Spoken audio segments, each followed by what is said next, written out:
Hi, and thanks for joining me in my shop. I think I'm finished with checking voltages and finding bad parts in here for right now. Even though I'm now thinking just about anything could be wrong in this receiver and amplifier, and it might still work. Maybe I could just cut a few parts out and do away with them. Who needs them? So, but that's not what I'm going to be doing in this video. I'm going to be doing my best to get that particular FM waveform, one that you can see, two you can see, this one and this one. Oop. Sorry about that. These two waveforms to appear on my scope. This would be major attempt number 3. Number 1 was another receiver about a month ago or so. Number 2 was this receiver just a few days ago. And I got something close. And tonight I am going to get it, even if it kills me. First thing we're going to start the experiment with is this guy here.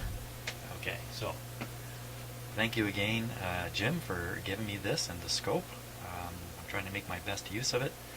And you explained to me in pretty straightforward terms that I had this, the last time I tried it, I had this in backwards. Now, it's not my fault.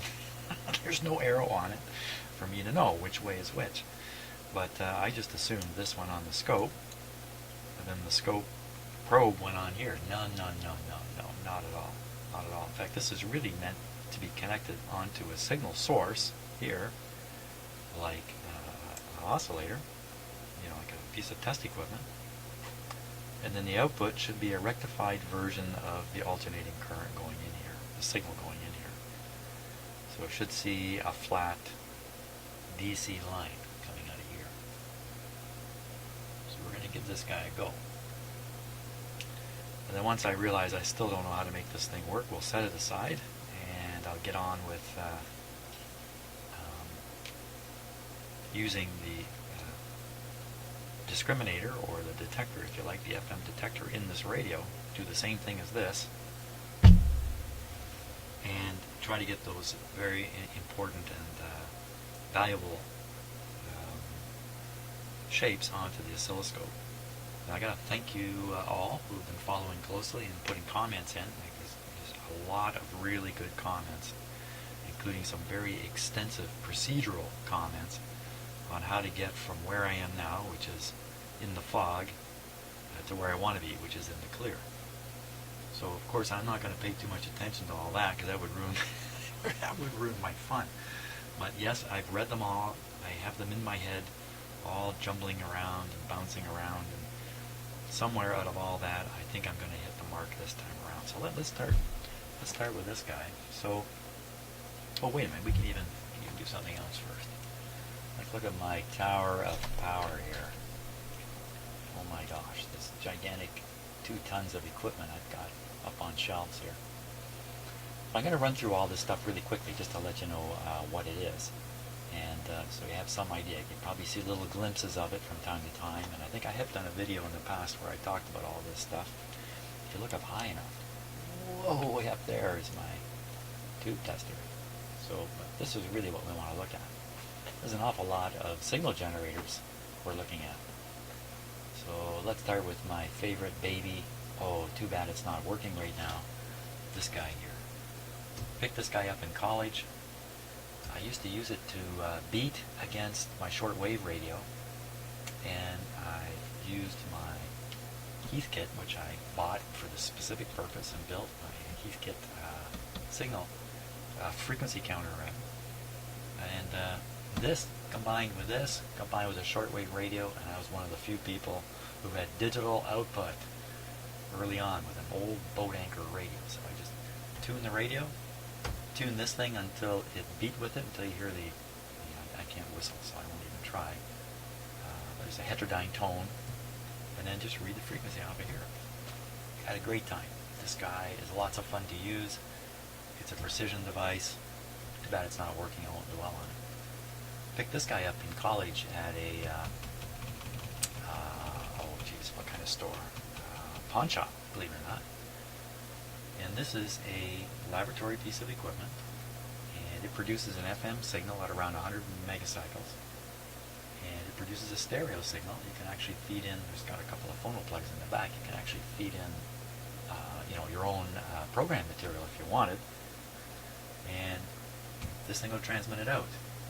I've had lots of fun with this, but it hasn't got a lot of variations. It's got a level control here, the amount of power coming out of it, and this is just selecting left, right, left plus right, left minus right. Not too many options here, but it certainly works. I actually ran my kids' FM radio station out of the house using this as the FM transmitter until I got really unnerved, and I discovered that you could pick up this thing across town, about 5 kilometers away. So I got a little nervous about my kids using it. So, but it's valuable. Now this guy is the audio oscillator that I have, audio signal generator. It goes all the way up to 200,000 hertz, or 200 kilohertz. That's a little bit beyond my hearing, that's for sure, but this goes up quite high, actually. I'd say that's a lower radio frequencies, really. You go back far enough in history, and this isn't a low radio frequency, this is right in there. So, now we get over here, this is the FM signal simulator. It's another thing for generating an FM signal, right around 100 megacycles again, kind of the same as this one. But look at all these knobs here to turn. Ooh, lots of things to adjust. This is a more versatile instrument. This guy here, for doing FM, will be using this thing. So down here is my basically replacement for this one. While this one's ill, I picked this one up for not much money. It's a beautiful machine, rugged as heck. It's talked about in the manual for the Collins R390A that I own. So this is a signal generator that they actually refer to. Turn this knob here, turn that there. Someday I will go at the Collins R390A I have, but in fact it works so well right now I'm not inclined to do anything to it because I think I would mess it up. So, so this is my go-to AM signal generator. I use this a lot. You hear this sound as I'm switching bands on it. So that's the roundup of oscillatory equipment that I have. Laboratory oscillatory. So we're going to concentrate on this. Right now it's running at 3.6 megacycles. And of course I have the scope at the ready down here. I'm just going to make the upper display disappear. So this is from this input here. This wire, which is actually quite long. It's a long wire. Goes to this kind of connector. Okay, and we just flip back here to the other. Here it is here. So I'm going to hook this right to the output of the signal generator. But I'm going to hook it to a high level output. And the normal output is down here. You can see the white cable connected to it. And this is the one that I'm usually running equipment from that I'm testing. But in order for my signal generator to operate, it requires a pretty strong signal, much stronger than you would want to pump into a radio. So the signal going to the radio is nowhere near strong enough to operate this. Fortunately, this guy has another output here, which is a much higher level output. Fantastic. So down it comes to here, and it drives this. Great. So out of here is about a volt, something of this sort. Here's the cable right here coming in. And I've got a splitter on here, or a Y connector. So I'm just going to connect the output, the high level output of the signal generator, straight to the scope. And we'll see what's coming out of it to start with. That's where we'll start. Okay. So I'll put this up here. Right spot. There it is. What do we got? We are on the 1 volt per division setting, and that's about 1.5 divisions right there.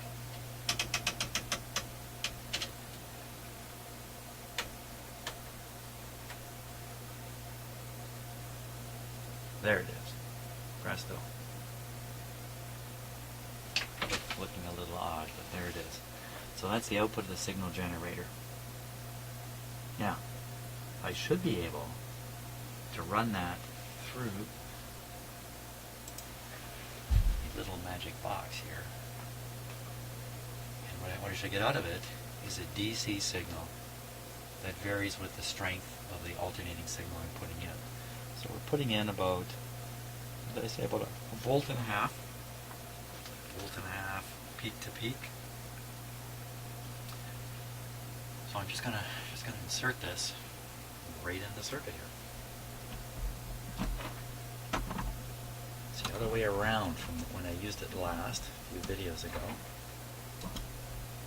So it's just right in there. Let's see what we get out of it here. Well, it looks like it's weakened the signal here. There we are. Well, there's certainly no alternating signal there. It's turned into DC. And let's just see how much DC. We're on the DC setting here. I'm just going to ground it, and we'll see how far this line pops. Oops. Pushed another button there by accident. Here we go.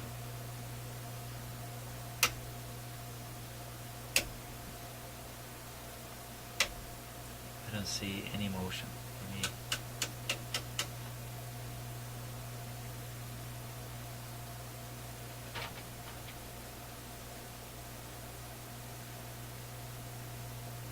something funny there.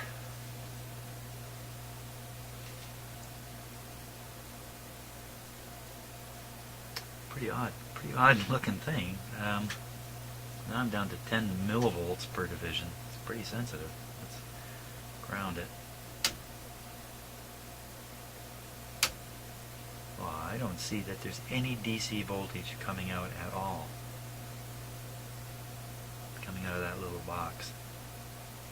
I'm shoving a volt and a half in, and I can't even see it on this very, very sensitive scale. On the other hand, we got something pretty weird here. What the heck is this?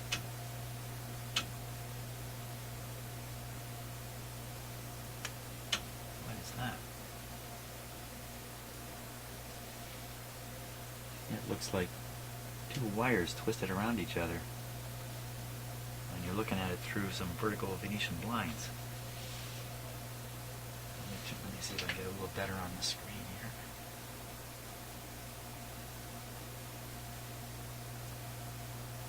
My eyes are way better than the camera. There, now you can kind of see the Venetian blinds. Venetian blind effect.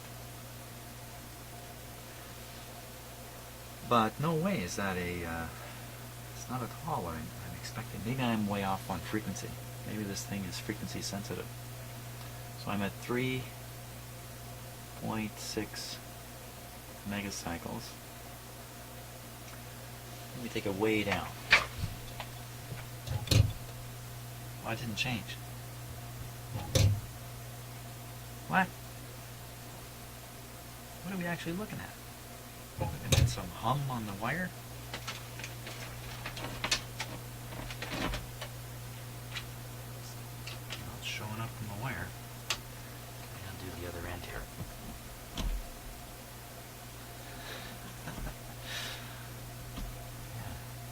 Yeah, there's something about my lab. Nothing ever adds up properly here.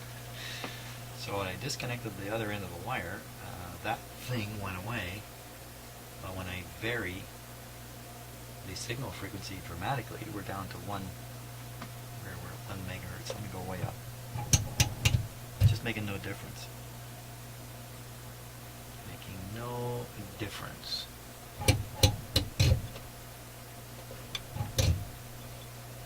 We're way down now. 360 kilocycles. Kilohertz. Huh. Okay, let me vary the output strength of the signal generator. It's doing nothing. So what am I getting here? I'm not getting anything. Let me take the whole remind you what we're doing here. Okay, so there it is. I'm just going to remove it now. We'll see what happens. Removing the whole thing. I mean, before I do that, this is what I did before. I removed the wire from the bottom of it. And we get it a little hard to see in the camera. Straight line. Weird shape. Now I'll remove the whole unit here. It's all gone away. Oh.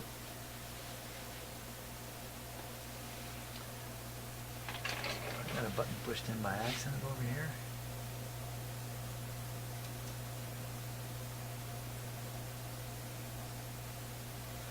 I had the chop button on, so that explains the Venetian blind effect. I believe the idea is the other channel is chopping back and forth from one channel to the other. Cool scope, eh? So that's where the Venetian blind came from. Doesn't explain anything else.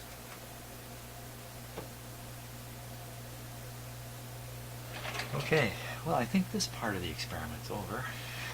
You can consider it kind of a... You didn't get anywhere with that thing. Now, what's that thing for? Well, the idea is, if you want to get those fancy wave shapes while you're working on a radio ahead of the radio's own detector, you take this little blue portable detector, if I can call it that.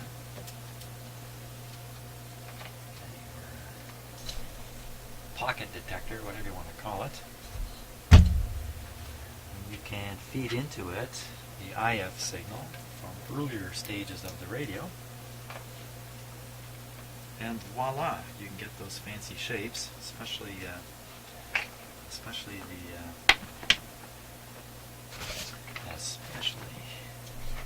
that even a word? Especially this one. And of course, that can help you tune the IF. Beautiful. Except it didn't work for me at all. Okay. Now, next experiment, we're going to just fool with the radio itself and the radio's own detector. See if we can get anything out of it.